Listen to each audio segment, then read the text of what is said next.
আসসালামু আলাইকুম ওয়া রাহমাতুল্লাহি ওয়া বারাকাতুহু। আলহামদুলিল্লাহ রাব্বিল আলামিন ওয়া সালাতু ওয়া সালামু আলা আবদিল্লাহি ওয়া রাসূলিহি নবিয়িনা মুহাম্মদ ওয়া আলা আলিহি ওয়া সাহবিহি আজমাইন, আম্মা বা'দ। সুপ্রিয় দর্শক শ্রোতা,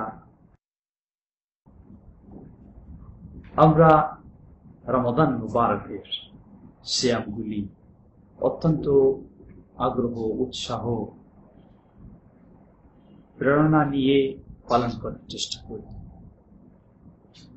কিন্তু দেখা যায় কিছু বিষয়ে গুরুত্ব না থাকার কারণে আমাদের রমজান মুবারকের এই সুন্দর সিয়াম সাধনা সেটি নষ্ট হয়ে যায়, সেটি হারিয়ে যায়। তাই আমাদের মনে রাখা দরকার কি কি কারণে রমাদানের সিয়াম বাতিল হয়ে যায়, সেই কারণগুলি জেনে আমরা যেন সেগুলি থেকে বিরত থাকতে পারি, সে চেষ্টা আমাদের অবশ্যই করতে হবে। আসুন আমরা জেনে নেওয়ার চেষ্টা করি সিয়াম বাতিল হয়ে যাওয়ার কারণগুলি। সিয়াম বাতিল হওয়ার সবচেয়ে গুরুত্বপূর্ণ কারণ যেটি, তা হচ্ছে বা সিয়াম বাতিল হওয়ার কারণগুলি আমরা বলতে পারি সাধারণত প্রথমে দুই ভাগে বিভক্ত। এক প্রকার কারণ রয়েছে যে কারণে সিয়াম বাতিল হয়ে যায় এবং তারপর কাফারা অপরিহার্য হয়ে যায়।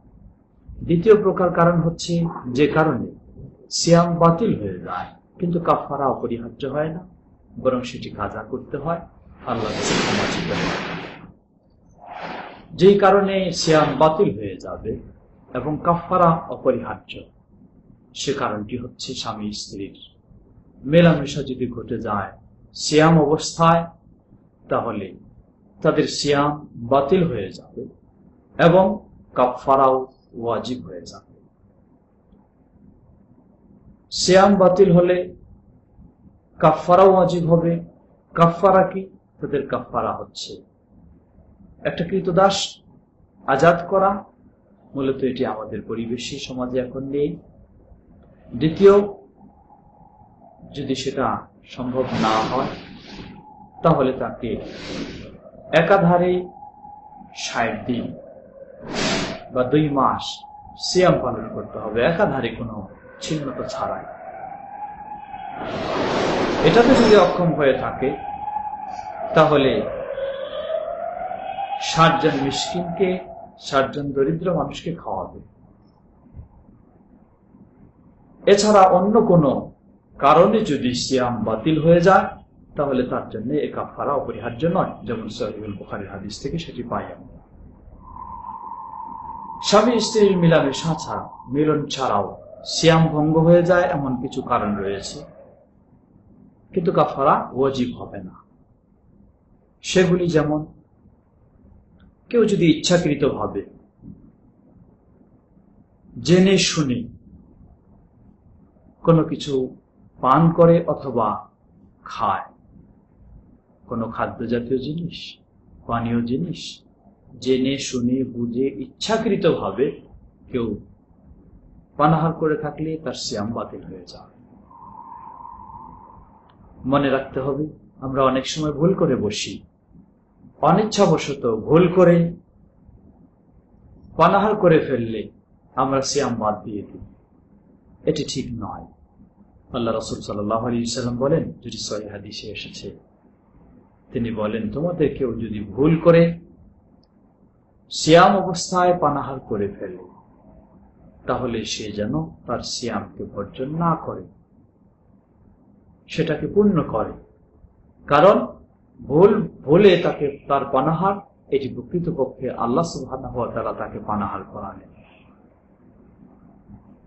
অতএব এই ব্যক্তি যখনই তার স্মরণ হবে যে আমি সিয়াম পালন করছি, আমি রোজাদার, সাথে সাথে তার মুখ থেকে সে খাদ্য পানীয় সেগুলিকে ফেলে দেবে, সেগুলি থেকে মুক্ত হবে, এরপর সে বাকি সিয়াম সে পূর্ণ করবে। আর ইচ্ছাকৃতভাবে জেনে শুনে বুঝে যদি কেউ পানাহার করে থাকে তাহলে তার সিয়াম বাতিল হয়ে যাবে। এই জন্য সে অপরাধী, এটি কাজা আদায় করতে হবে ও আল্লাহ সুবহানাহু ওয়া তাআলার কাছে ক্ষমা চাইতে হবে। ঠিক অনুরূপভাবে সিয়াম ভঙ্গের যে আরো কাজ, সেটি হচ্ছে কেউ যদি ইচ্ছাকৃতভাবে বমি করে থাকে তাহলে তার সিয়াম ভঙ্গ হয়ে যাবে। অনেক সময় মানুষ মনে করে সমাজে প্রচলিত কথা রয়েছে যে বমি করলে বা মুখ ভরে বমি করলে সিয়াম বাতিল হয়ে যাবে। না, এটি নয়। কেউ যদি অনিচ্ছাকৃত ভাবে, কম হোক বেশি হোক, বমি করে থাকে, এতে তার সিয়াম বাতিল হবে না। বরং সিয়াম বাতিল হবে তখন যখন ইচ্ছাকৃত ভাবে জেনে শুনে বুঝে বমি করবে, তাহলে তার সিয়াম বাতিল হবে। ঠিক একইভাবে সিয়াম বাতিল হওয়ার আরো যেগুলি কর্ম রয়েছে, মেয়েদের ক্ষেত্রে সিয়াম অবস্থায় যদি তাদের মাসিক, হায়েজ অথবা সন্তান প্রসবের পরে যে ঋতুস্রাব হয় সেটি শুরু হয়ে যায় বা সন্তান প্রসব হয়, তাহলে তাদের সিয়াম বাতিল হয়ে যাবে। কারণ এই অবস্থায় সিয়াম পালন করা শরীয়ত সম্মত নয়, নিষিদ্ধ।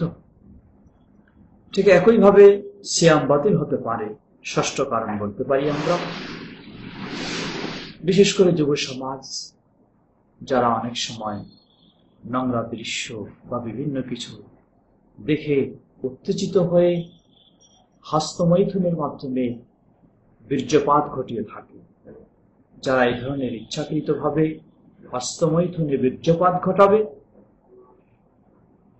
অথবা কোনো ব্যক্তি যদি স্বামী তার স্ত্রীর সাথে এমন কিছু কর্ম করে উত্তেজিত হয়েও যদি বীর্যপাত ঘটিয়ে থাকে, তাহলেও তার সিয়াম বাতিল হবে। হয়তো মেলামেশা হয়নি, কিন্তু এমন কিছু কারণে উত্তেজিত হয়ে বীর্যপাত ঘটিয়েছে, তাহলেও তার সিয়াম বাতিল হবে। অনুরূপ কোনো ব্যক্তিও যদি বীর্যপাত ঘটায় ইচ্ছাকৃত ভাবে, তাহলে তার সিয়াম বাতিল হবে। ঠিক একইভাবে সপ্তম বিষয়, নিয়াতুল ইফতার।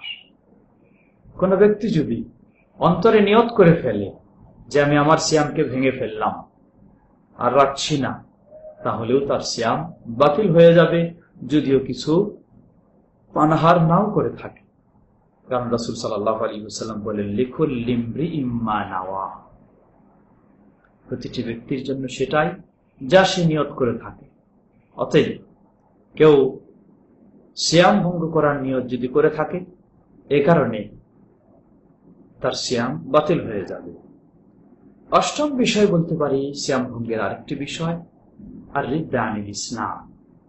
কেউ যদি এমন কিছু কর্ম করে থাকে যেই কর্মের কারণে ইসলাম থেকে সে মুরতাদ হয়ে গেছে বলে গণ্য হবে, তাহলে সে ব্যক্তির সিয়াম বাতিল হয়ে যাবে। সুপ্রিয় দর্শক শ্রোতা, আমাদের মনে রাখতে হবে এই বিষয়গুলি হচ্ছে সিয়াম ভঙ্গকারী বিষয়। অতএব এগুলি বিষয় থেকে আমরা অবশ্যই সতর্ক থাকব। কতগুলি বিষয় রয়েছে যেগুলি মনে রাখা দরকার, যে আসলে সেগুলি সিয়াম ভঙ্গ হবে না, কিন্তু মানুষ অনেক সময় আতঙ্কিত থাকে।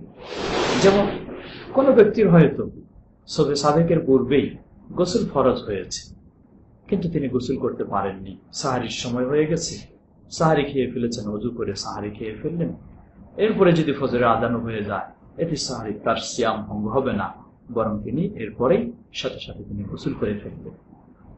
অনুরূপ ভাবে কেউ যদি শরীর অতি গরমের কারণে বা শুষ্ক হওয়ার কারণে ঠান্ডা পানি ব্যবহার করে বা গোসল করে অথবা কুলি করে, এ কারণে তার সিয়াম ভঙ্গ হবে না যতক্ষণ না ভিতরে তার পানি যায়।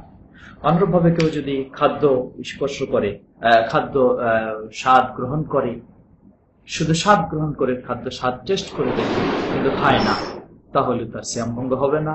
ঠিক একইভাবে যদি কেউ আতর, সুগন্ধি ইত্যাদি ব্যবহার করে, তাহলে সিয়াম ভঙ্গ হবে না। মেসওয়াক করে, এটা তো সিয়াম ভঙ্গ হবে না। অনুরূপ ভাবে কারো যদি এমার্জেন্সি জরুরি বিষয় তিনি কি করে থাকেন, ব্যথাদায়ক পেইনের ইনজেকশন তিনি গ্রহণ করে থাকেন, যেটা খাদ্য ও শক্তিবর্ধক নয়, তাহলেও তার সিয়াম ভঙ্গ হবে না। এই সমস্ত বিষয়গুলি আমরা অবশ্যই ভালোভাবে উপলব্ধি করে আমাদের সিয়ামকে সুন্দর করার চেষ্টা করব। আল্লাহ সুবহানাহু ওয়া তাআলা আমাদের সাথে তৌফিক দান করুন। আমিন ওয়া আখিরু দাওয়ানা আলহামদুলিল্লাহি রাব্বিল আলামিন। আসসালামু আলাইকুম ওয়া রাহমাতুল্লাহি ওয়া বারাকাতুহু।